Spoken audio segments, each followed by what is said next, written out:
Just টাইফিকার shoot আউটটা কিন্তু দেখার মতো ছিল। একদিকে আছে এসকে বাবাই, রশন, গোলরক্ষক মহেশ্বর, আছে সাইডু, অ্যান্ড অপর দিকেও তোমরা যদি দেখো আছে অগস্টিন, আছে ডিজার, আছে গোলরক্ষক বিজয়, গদাইদা, জয়বাস অ্যান্ড সুরাজ সিং। শেষ অব্দি ভিডিওটা দেখো তাহলেই বুঝতে পারবে।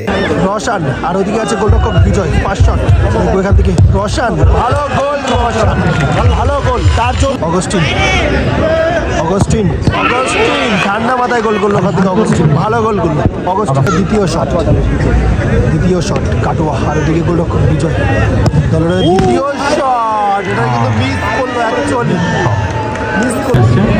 সাউথ দমদম তার হয়ে কিন্তু সেকেন্ড শট করতে এসছে এখান থেকে ডিজার, আর দিকে ডিজার ভালো গোল করলো। এখান থেকে কিন্তু ফলাফল হয়ে দাঁড়ালো 2-1। সাইডু লাস্ট অ্যান্ড ফাইনাল শট, মানে দলের শট, গোল করতে হবেই এখান থেকে সাইডুকে। সাইডু ভালো গোল করলো এখান থেকে Saidu. Last and final shot South Dumdum, এখান থেকে কিন্তু Suraj Singh, very vital shot, final shot Suraj বুলেটের মতো শটটা করলো। এখান থেকে সাউথ দমদম কিন্তু এখান থেকে জয়লাভ করলো, সাউথ দমদম জয়লাভ করলো।